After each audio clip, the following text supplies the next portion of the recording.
ప్రార్థన లేనటువంటి జీవితము ఎండిపోయిన మొక్కతో సమానం. ఇదివరకు ఒక స్లోగన్ వచ్చింది. గవర్నమెంట్ వారు అన్నారు, ఇంటికి ఇల్లాలు దీపము అని ఒక స్లోగన్ పెట్టారు. అంటే ఇంటికి ఎవరట దీపము? ఇల్లాలు దీపం.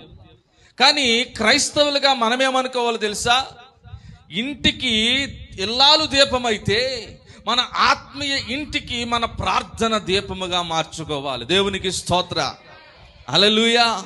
ఈరోజు చాలా మంది బ్రతుకుల్లో ఎండిపోయిన పరిస్థితి, వారు ఏదనుకున్నా సాధించలేని పరిస్థితి, వారి జీవితాల్లో ఏదనుకున్నటువంటి జరగని పరిస్థితి. వారు ప్రార్థనకు వచ్చేవారే, మందిరంలో ఉండేవారే, ఆదివారం కనబడతారు, శుక్రవారం కనబడతారు.